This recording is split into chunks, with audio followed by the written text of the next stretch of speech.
sekuat-kuat sinar mentari, seterang-terang listrik, tak akan mampu menembus kalbu manusia.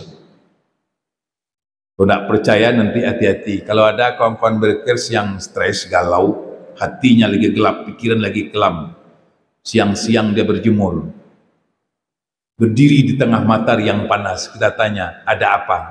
Pikiran saya lagi kelam Pak Ustadz, jiwa lagi gelap. Lalu supaya apa? Supaya seterang saya berjemur. Itu makin sehat apa makin sakit? Kita makin curiga nengoknya, ini makin bermasalah. Assalamualaikum warahmatullahi wabarakatuh. Saya bersama Biker Subuhan Pekanbaru Riau. Bagi yang sudah bergabung, istiqomah. Bagi yang belum, segera bergabung. Kiamat sudah dekat. Berkah selalu, sukses. Assalamualaikum warahmatullahi wabarakatuh.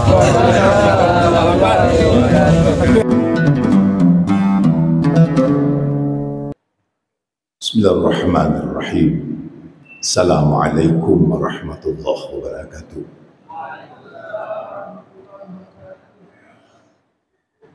Alhamdulillahilladzi hamdan katsiran kama amara. Asyhadu an la ilaha illallah wahdahu la syarika lah.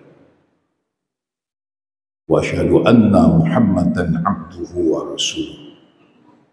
Allahumma salli ala sayyidina Muhammad wa ala sayyidina Muhammad.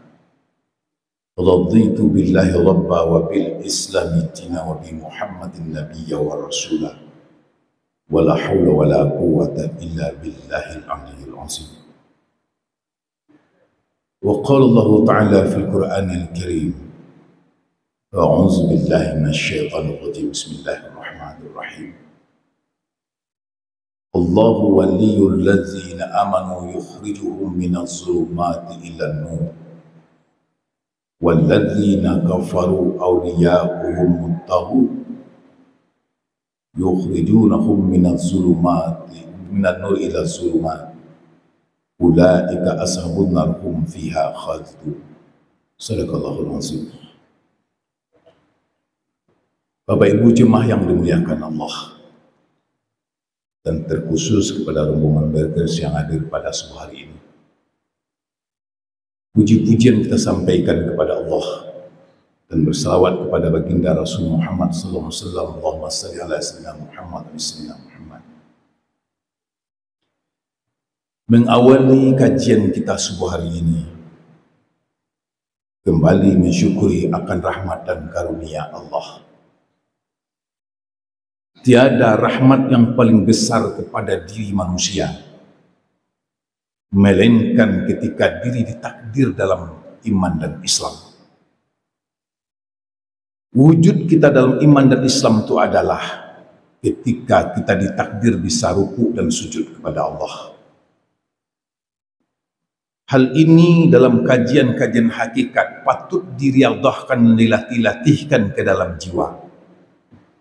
Karena mengapa? Cara pandang manusia dalam hidup dan memandang kehidupan ini, kalau tidak dapat nur cahaya Allah, maka cara pandangnya sangat pendek. Dan memandang bahwa segala kehidupan dunia itulah rahmat, sesuatu yang harus dituju. Posisi rahmat Allah, jabatan itu rahmat Allah, anak keturunan rahmat Allah. Tapi ketika satu hal dicabut Allah, maka segala nilai rahmat itu akan hilang. Kalaulah rahmat Allah diukur dari posisi harta dan jabatan, Firaun juga pernah berkuasa di alam ini. Kalaulah diukur rahmat Allah itu dengan harta, Qarun dan Sa'labah juga terkenal dalam pemilik kekayaan yang luar biasa. Segalanya mereka punya. Apa yang tidak mereka punya? Satu saja, makrifat kepada Allah. Dia tidak kenal akan la ilaha illallah. Maka puncak nikmat itu adalah an'amana bi ni'matil iman wal Islam, yakni nikmat iman dan nikmat Islam. Kita kenal dengan rukun iman yang keenam, percaya kepada qada dan qadar Allah. Dalam istilah umum kita mengenal ada kadar baik, ada kadar buruk. Orang umum menyebut suratan. Ada suratan baik, ada suratan buruk. Ketika manusia mengukur sesuatu dengan kehendak nafsu, maka banyak harapan yang tidak terpenuhi, banyak cita-cita yang tidak tercapai, maka dia merasa suratannya lagi buruk. Tapi sebaliknya, apa itu suratan yang paling buruk? Suratan yang paling buruk bukan cita-cita tak tercapai, bukan keinginan yang tak terpenuhi. Karena kalau bicara kehendak nafsu, nafsu tidak pernah mengenal kata sampai. Nafsu tidak mengenal kata cukup. Yang ada padanya cuma satu, kurang. Maka suratan yang paling buruk adalah bukan tak punya harta yang banyak. Suratan yang paling buruk adalah kafir, tidak kenal dengan Allah. Maka suratan yang paling baik adalah ditakdir diri kita kenal dengan Allah. Sedikit kita berjalan ke belakang. Sekarang kita di alam dunia. Sebelum di alam dunia, kita di alam rahim. Sebelum di alam rahim, ada istilah lain namanya alam ajsam. Kita dalam sulbi Bapa. Sebelum dalam sulbi, kita di alam roh, yang terus naik ke atas dalam ilmu Allah. Coba merenung sebentar. Ke ayah mana kita mau ditumpangkan? Ke rahim mana kita mau ditumpahkan? Ke bumi mana kita mau dizahirkan? Semua tanpa kehendak dan tanpa iradah manusia itu sendiri. Tidak ada kehendak kita. Dan kita bersyukur ternyata kita ditakdirkan. Maaf kalau ada saudara-saudara yang subuh hari ini mu'alaf. Kita sangat beruntung. Kita tidak memilih, tapi dipilihkan Allah. Tertumpang di sulbi yang sudah kenal dengan Allah, tertumpah ke rahim orang yang juga sudah bermakrifat kepada Allah, dan terlahir dan terzahir di alam bumi yang kita di lingkungan orang-orang yang kenal dengan Allah, Islam. Kita bisa membayangkan, andai kata kita tertumpang di sulbi yang tak kenal Allah, di rahim orang yang belum bermakrifat kepada Allah, tidak Islam, berapa panjang perjalanan diri untuk sampai kepada la ilaha illallah. Jangan-jangan subuh hari ini kita belum sampai rukuk dan sujud kepada Allah. Tapi alhamdulillah kita ditakdir. Kemudian apa hebatnya takdir Islam itu? Sesungguhnya kita tadi kalau memakai, saya agak terpengaruh pemikiran saya tadi dengan kawan-kawan yang baru datang. Karena ini pencinta kendaraan bermotor, kita baru bisa berjalan di alam ini tentu dengan 3. Pertama, tujuan jelas. Tahu arah kemana yang kita tuju.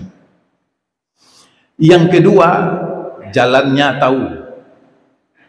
Walaupun tujuan jelas kemana, ke Rumbai, jalannya kemana, entah. Nggak akan sampai pula kita ke situ. Yang ketiga, tentu ada kendaraan.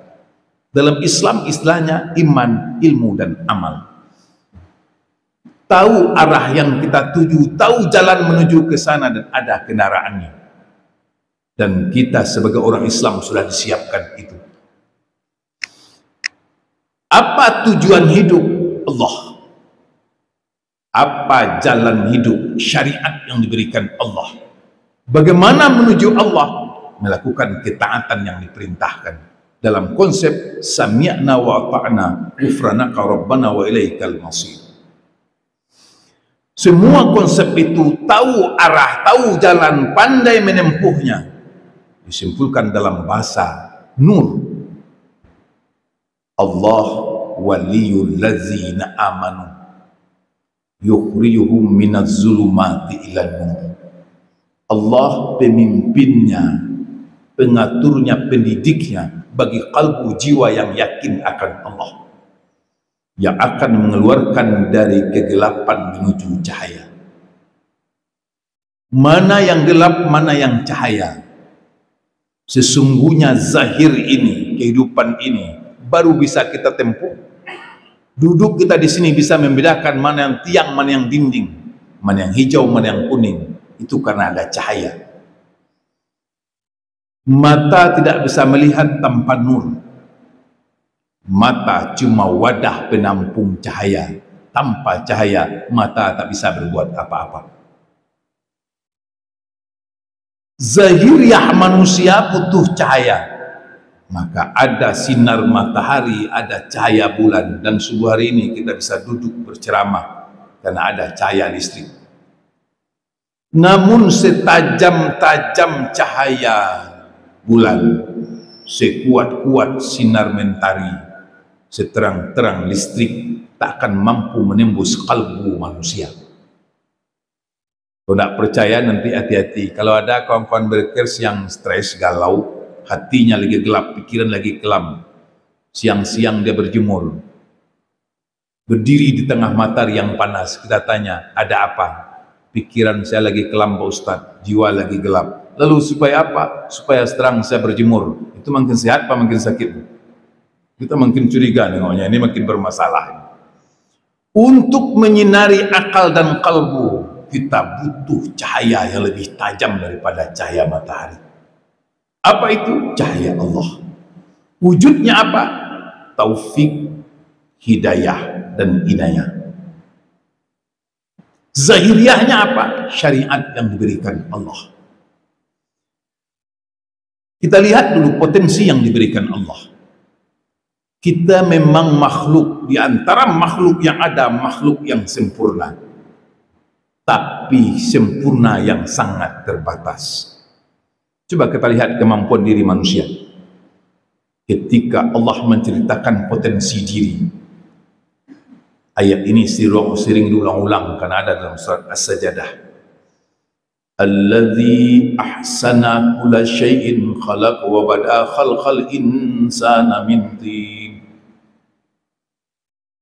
Allah bercerita tentang potensi jasad yang terbuat dari saripati tanah, dibentuk sedemikian rupa sehingga fi ahsani taqwim, tersimpan di suri bapa, terpilih dari bibit yang ada jatuh ke rahim bunda. Maka yang hadir subuh hari ini adalah bibit-bibit yang sangat terpilih. Maka kita bukan bibit sembarangan, tapi terpilah dan terpilih dari bibit yang banyak, fi ahsani taqwim. Kemudian apa? Disempurnakan bentuknya, diberikan potensi. Apa potensinya? Wa ja'ala lakumus sam'a wal absara wal afidah.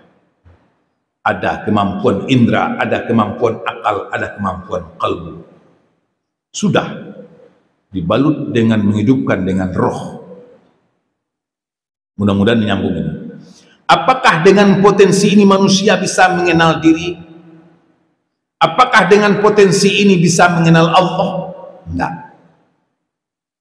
Secerdas-cerdas akal manusia, sedalam-dalam kemampuan jiwa dan rasa manusia, ternyata dia tidak akan pernah sampai memahami hakikat diri. Kita ambil contoh, tentu tidak bermaksud merendahkan ilmu ini yang tinggi, ini yang rendah. Perjalanan pemikiran manusia bisa kita lihat dari perjalanan filsafat dan para filosof yang berpikir tentang hidup. Tidak usahlah dulu berpikir akhir hidup ini, tapi dipangkal. Salah satu teori yang cukup masyhur di kalangan dunia filsafat adalah teori evolusi yang dikemukakan oleh Charles Darwin. Tanda hebatnya seluruh dunia mengajarkan teorinya ini, termasuk dunia Islam. Bayangkan. Dan hari ini kurikulum Indonesia belum menghapus teori itu, masih mengajarkan teori evolusi. Saudara-saudara saya yang pernah SMA saja pasti pernah menerima ini. Dan sekarang kalau kita buka Google sejarah nenek moyang manusia, yang keluar Adam apa monyet? Coba lihat Google, monyet. Bayangkan. Kalau saya langsung bilang yang duduk di sini asalnya monyet, pasti tersinggung. Tapi dengan bahasa polesan, katanya bahasa ilmiah, dikaji secara antropologi, dikaji secara sosiologi, mungkin ada kajian arkeologi, kesimpulannya menyakitkan. Kita yang duduk ini dibilang monyet. Berapa banyak kita menuntut gara-gara cuma bilang monyet. Bahasa Inggrisnya baru. Saya bilang yang duduk sini baru semua, pasti marah. pasti kita pengadilan, mungkin kita emosi luar biasa. Tapi dengan kalimat yang tersusun, kita ngangguk saja. Biar dipercepat. Itu cuma kemampuan akal. Bayangkan, kaji yang hebat, penemuan yang sangat ilmiah, penelitian yang sangat banyak, cuma menyimpulkan seperti itu.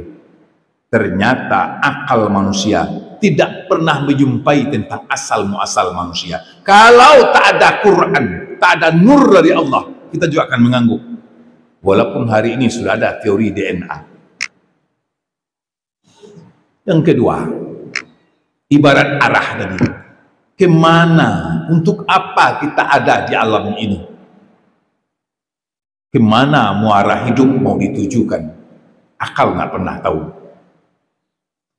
Kalau akal cuma merumuskan tujuan hidup dan kita ada ini serta mencari sesuatu yang zahir, sangat pendeklah hidup manusia ini dan sangat rendah cita-cita akal. Andai kata tujuan hidup dan yang dicari dalam hidup cuma kepuasan perut, berapa rendahnya target akal. Makan juga terbatas. Kalau hidup cuma untuk seks, juga sangat pendek dan sangat terbatas. Lalu apa yang mau dicari? Rumusan akal tidak pernah paham. Yang merumuskan dunia saja tidak selesai, apalagi bicara hidup sesudah hidup. Inilah yang menyinari akal itu. Itulah cahaya Allah yang akan mengeluarkan dari kegelapan kepada yang terang. Akal tak pernah mampu merumuskan asal muasal manusia. Akal tak mampu merumuskan apa sesungguhnya hakikat hidup dan apa yang dicari dalam hidup. Apalagi akal tak pernah mampu berpikir tentang hidup sesudah hidup. Tidak ada. Dikumpulkan semua ahli pemikir, filosof, tak satu pun yang sampai berpikir tentang Tuhan. Coba, paling-paling yang diulang-ulang pemikiran Aristoteles, bicara tentang yang ada di balik yang ada. Kesimpulannya apa? Bapak filsafat ini dianggap orang pintar, dia memikir, ternyata di balik yang ada ini ada sesuatu yang menentukan. Apa itu? Faktor X. Saya mau tanya, X itu jelas apa tidak? Membayangkan. Habis analisanya, dikaji segala yang ada, ditemukan berbagai macam teori, kesimpulannya ijal, indak jale. Bayangkan. Berarti hebat pandai. Apa hebatnya? Kesimpulannya kosong. Apa yang ada di balik yang ada? Ada. Apa itu? Antah. Bayangkan antah. Tanpa taufik dan hidayah Allah, kita sendiri tidak tahu bertuhan kepada Allah. Enak, akal yang ada, kalbu yang ada, fisik yang ada, terbimbing dengan syariat Allah, kita makrifat kepada Allah. Maka melalui taufik dan hidayah Allah, dibimbing akal bahwa semua yang menentukan, semua yang berkuasa, semua yang menjadikan ini ada namanya zat yang maha kuasa. Apa itu? La ilaha illallah. Akal tak pernah sampai kepada Allah tanpa petunjuk Allah. Maka muncul keindahan. Innani anallah la ilaha illa ana fa'budni wa qimis salatu li zikri. Sebuah sistem yang luar biasa. Allah kenalkan dirinya dan dikenalkan bagaimana cara mengingatnya dan bagaimana proses beribadah kepada dia. Itu yang nur itu. Akal tak pernah bisa merumuskan. Satu lagi contoh. Hati-hati menyanjung peradaban orang kafir. Kadang-kadang di kampus ada berkembang kajian orientalis dan oksidentalis. Tapi muaranya saya lihat kita terkagum dengan kemajuan dan peradaban yang ada pada negara-negara yang memang tidak kenal Tuhan. Dan ada lagi bahasa. Maaf, saya juga minta ampun kepada Allah. Dulu saya juga membahasakan ini. Ternyata di negeri kafir hidup nilai Islam. Di tengah umat Islam sekali tak ada nilai-nilai Islam. Ini kalimat bahaya. Ini kalimat yang sudah terpengaruh. Maaf. Kalau kemajuan budaya, peradaban, pemikiran diukur dari bangunan, Firaun dulu sudah membangun juga. Dan itu bangunannya juga luar biasa. Kaum Ad dan kaum Samud diceritakan mengukir gunung dengan sistem yang luar biasa. Bukti peradaban Firaun masih ada, sampai hari ini buktinya masih ada. Jangan tersinggung yang ahli bangunan hari ini, para arsitek, para insinyur, walaupun sudah ribuan tahun bukti bangunannya masih ada. Bangunan sekarang dibangun hari ini, diresmikan hari ini, ala runtuhnya. Nanti nyinggung orang, kita pindahlah. Kalau itu peradaban luar biasa, pasti disanjung Allah. Tapi semaju apapun peradaban yang ia punya, dianggap peradaban yang bermasalah karena tidak ada Allah di dalamnya. Ketika kehidupannya bersih, tengok kota-kotanya bersih. Maaf, sebersih-bersih orang kafir yang tidak tahu akan Allah masih jauh dari ajaran Islam. Karena dalam Islamnya ditarget bukan hanya bersih, tapi taharah, suci.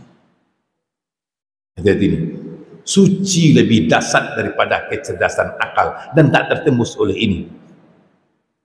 Kemarin orang sibuk dengan tempat alat yang higienis, bersih segala macam. Setiap yang bersih belum tentu suci. Yang suci pasti bersih. Bersih ukurannya mungkin kemampuan akal, ditengok bakterinya, ditengok ininya. Tapi maaf, di atas bersih itu ada yang ajaran yang lebih dasar, suci. Allahumma ja'alni minat tawabin waj'alni minat mutatahirin waj'alni min ibadikas salihin. Boleh jadi pakaiannya baru, harganya mahal, tapi tidak suci. Boleh jadi parfumnya mahal, mandi berpuluh kali, jasadnya tidak bersih, tapi tidak suci. Karena suci itu cahaya Allah, ukurannya iman, standarnya standar Allah, tidak bisa dipakai standar akal. Coba, ada yang dokter enggak? Kita selesai mandi, sudah bersih, sudah berwuduk, sampai dekat masjid ini keluar angin sikit saja, tidak terlalu banyak, sikit, tidak sempat bunyi. Bahasa awamnya selayang. Pertanyaan, mandi sudah, berwuduk sudah, parfum sudah, harum sudah, angin keluar. Pertanyaan, badannya masih bersih enggak? Ada yang ngangguk, ada yang geleng. Saya ulang, masih bersih enggak? Bersih. Kalau yang ragu berarti kotor. Apanya yang kotor? Enggak. Diteliti, masih bersih, badannya masih bersih, cuma tidak suci. Bayangkan. Karena suci itu standarnya Allah, ukurannya kalbu yang yakin akan Allah. Itu tidak tembus sama kesehatan itu. Dan kita harus bangga, yang punya itu adalah yang bermakrifat kepada Allah. Orang yang tidak kenal Allah, tidak ngerti, jangankan suci, mandi wajib pasti tidak pandai dia. Istilah mandi wajib cuma ada dalam syariat Allah. Suci lagi mensucikan. Itu contoh sesuatu yang tidak tembus dengan akal. Yang kedua,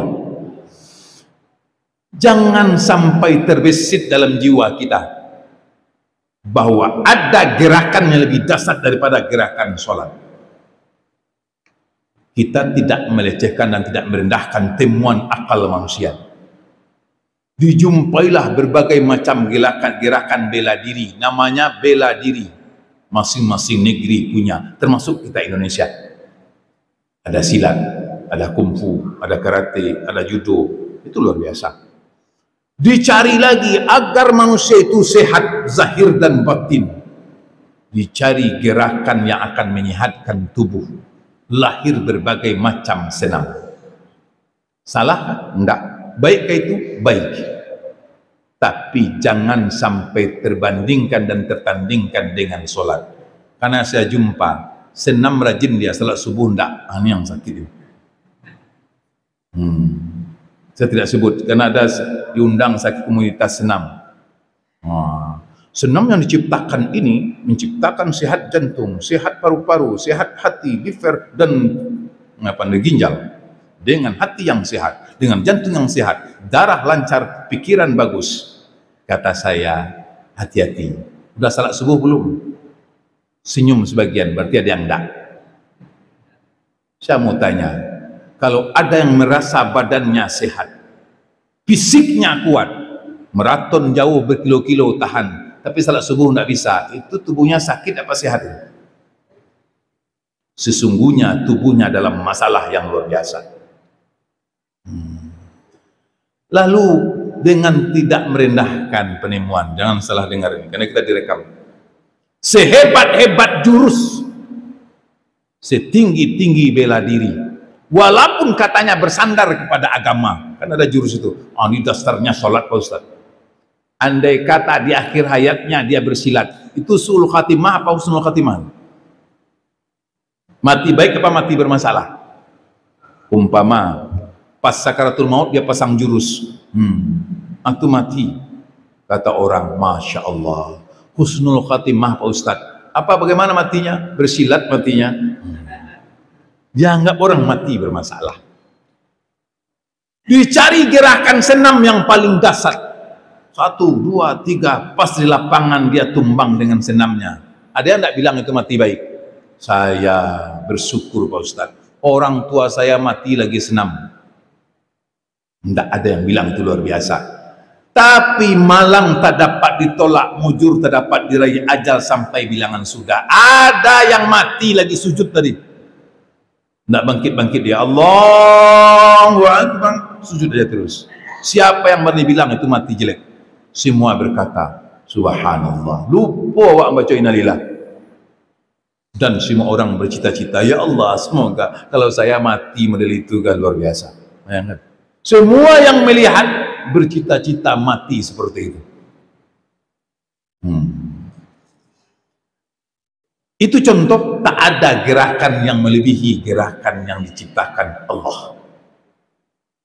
Tapi dalam ilmu fikih diingatkan, luruskan i'tikad. Andai kata solat ada pengaruhnya kepada kesehatan, itu cuma tambahan fadilah. Tapi solat bukan untuk sehat, solat bukan untuk olahraga, tapi solat adalah wujud gerakan nyata dari manusia yang mengabdikan diri kepada Allah. Lalu karena kita mengarah kepada hakikat dan kajian tauhid, ada kalimah yang patut saya ulangkan. Karena mengapa? Ketika manusia mulai sholat, ada kalimat yang mematah-matahkan. Ini hati-hati kan nih. Apa gunanya sholat? Pikiran kemana-mana. Apa artinya sholat kalau tidak khusyuk? Sholat pikiran bercabang. Maaf, setelah coba dalami ilmu-ilmu hakikat, pagi ini saya garis bawahi, jangan menyepelekan ibadah walaupun sedikit. Jangan menyepelekan ketaatan walaupun belum sempurna. Karena ketika kita merendah-rendahkan ibadah, itu celah iblis masuk ke dalam hati, memunculkan was-was. Coba intermezzo ini. Andai kata, dan mungkin saja seperti itu, kita yang sholat subuh hari ini tak satu pikirannya kepada Allah, bercabang, kira-kira sholatnya baik apa tidak? Ada kawan-kawan yang cabang 5, sholat dikerjakan, bacaan dibaca, ingatan ke belayang-layang, yang di jalan tadi masih ingat, ini macam-macam, 5 cabangnya Pak Ustaz. Lalu saya guraukan pertanyaan jemaah seperti itu, Pak Ustaz, saya belum bisa khusyuk kalau salat pikirannya bercabang. Salatnya jalan enggak? Jalan. Bacanya jalan enggak? Jalan. Berarti hebat. Kok hebat? Kalau masih bisa pikirannya bercabang, hebat. Yang parah tuh enggak punya pikiran lagi. Nah, itu garis bawah itu. Siapa nama? Enggak tahu dia. Di mana tinggal? Itu yang kacau. Ini salat apa? Entah. Tinggal kita menyempurnakan. Ini yang perjalanan ini. Ibarat pikir tadi jalan. Kalau kemarin 5 diansur-ansur kurangi. Kalau kemarin 3, mudah-mudahan akhirnya 1. Yang menyatukan inilah mengapa kita buka kaji tauhid. Bagaimana menyatukan i'tikad kepada Allah. Tapi belum bisa. Tapi maaf, apakah itu nanti bernilai sangat luar biasa? Karena kaji-kaji hakikat, kaji-kaji tauhid, kaji-kaji tasawuf kadang-kadang terjelekkan dalam bahasa, itu kan cuma amalan zahir, itu kan cuma syariatnya, hakikatnya belum tahu. Nah, ini hati-hati juga. Saya kasih contoh. Ketika diri ditakdir ruku dan sujud kepada Allah, kalau boleh saya andai-andaikan, andai kata nilainya sangat sedikit, ulama tasawuf bilang ditakdir ruku itu saja itu sesuatu yang sudah luar biasa, karena tidak semua manusia ditakdir ruku kepada Allah. Walaupun sama-sama Islam, kenal dengan Allah, kenal dengan Rasulullah, cuma berapa banyak pandai menyebut saja. Subuh hari ini tidak semua orang tergerak ruku dan sujud kepada Allah. Ada yang mencoba-coba membedakan amalan zahir dengan amalan batin. Itu kan cuma zahirnya, hatinya entah kemana-mana, pikirannya entah kemana-mana. Saya tes, tunjuk saya goyang-goyang. Ini kerja zahir apa kerja batin ini? Paham pertanyaan? Nih, goyang. Ini kerja zahir apa kerja batin? Coba. Orang bilang, oh itu zahir Pak Ustadz, bahasa kajinya biasanya nih syariat. Itu kan jasadnya. Coba diurut.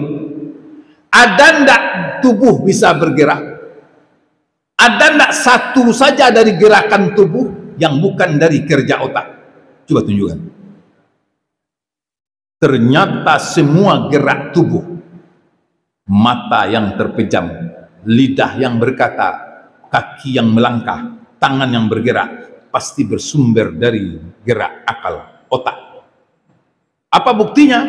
Satu saraf saja terkunci, miring jalannya, disebut penyumbatan. Maka otak yang paling hebat adalah ketika otaknya menggerakkan jasadnya untuk taat kepada Allah. Tidak sia-sia ruku orang ini. Kadang-kadang kita, percuma aja salat, percuma aja salat. Apa mungkin tubuh jalan sendiri? Apa mungkin dia ruku sendiri? Tidak. Pasti berproses dari gerakan otak. Artinya, kalau gerakannya cuma gerakan dunia, itu otak bermasalah secara tauhid. Tapi ketika gerakan jasad melakukan ketaatan kepada Allah, termasuk walaupun sama-sama naik kendaraan bermotor, sama-sama orang tadi arahnya ada yang ke masjid, ada arahnya ke tempat kerja, ada arahnya ke tempat dagang, sama-sama tadi jalan, banyak kendaraan tapi arah yang berbeda. Masing-masing orang digerakkan oleh akalnya, otaknya berfungsi. Tapi maaf, andai kata gerakannya hanya ke arah perut, itu yang malang. Berarti otaknya paru jadi hari pikirannya. Apa bedanya dengan makhluk Allah yang lain? Tapi ketika gerakan kita mengarah kepada ketaatan, itu otak dalam taufik dan hidayah Allah. Kita ulang, fisik ke otak. Lalu adakah gerakan di otak ini, sinyal yang muncul di otak ini tanpa kehendak kalbu? Tidak ada. Karena semuanya bersumber dari kalbu yang di dalamnya ada iradah dan kehendak. Dibilang nafsu. Nafsu dua arahnya. Ada yang baik, fa'alhamaha fujuraha wa taqwaha. Muncul kehendak dalam diri, merintah ke otak, tubuh bergerak. Maka tak ada gerakan solat pasti berpangkal dari hati manusia. Maka hati yang baik, tanda kalbu dapat cahaya Allah ketika dia sudah berniat untuk melakukan ketaatan. Itu sudah habis. Andai kata tak ada iradah, kehendak hati, dunia saja, itu yang namanya orang-orang tersimpang dan tersesat. Ketika kehendak hatinya kepada arah taat, itulah jalan yang lurus sesungguhnya. Jasad tak mungkin bergerak tanpa otak, otak tak mungkin bergerak tanpa kehendak hati, hati manusia tak bergerak tanpa roh, roh tak mungkin bergerak tanpa bimbingan Allah. Dan mudah-mudahan yang hadir subuh hari ini, nengok orang sholat saja Pak, itu kalau kita paham kajian tauhid dan hakikat tauhid, bangganya luar biasa. Dan sangat aneh nanti kita memandang aneh kepada orang benci, orang yang sama-sama sholat tapi hatinya tidak bersih. Cuma kadang-kadang berbeda kopiah, berbeda jenggot, berbeda sarung, karena hatinya lagi bermasalah. Semua kita menuju qul kullu ya'malu ala syakilati farabbukum a'lamu biman huwa ahda sabila. Sama-sama hamba Allah, sama-sama dalam gerak Allah, sama-sama dalam kuasa Allah, menuju kembali pulang kepada Allah, dari Allah, dengan Allah, kepada Allah. Itu yang disebut ihdinas siratal mustaqim. Arahnya jelas, tujuannya jelas, jalannya tahu, kendaraannya luar biasa. Maka dengan kendaraan yang baik, apa itu kepatuhan dan ketaatan kepada Allah, maka bohonglah dia mengaku taat tapi tak ibadah. Nah, ini pikiran-pikiran tersimpang, baik dari Islam maupun dari luar, macam-macam nih. Yang pentingkan jiwa baik, yang pentingkan jiwa bersih, itikad kita baik, tidak sholat tidak masalah. Saya mau tanya, yang perlu Hondanya apa mesinnya? Apa tuh? Hah? Kak Honda kan saya perlu bodinya apa mesinnya?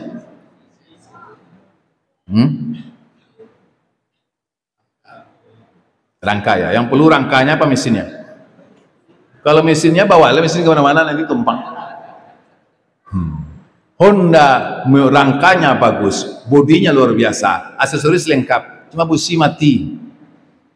Dorong kasihan awak. Honda kau bagus tapi tidak jalan mesinnya. Manusia yang tidak taat kepada Allah, dia Islam, bodi bagus, cuma lagi mati.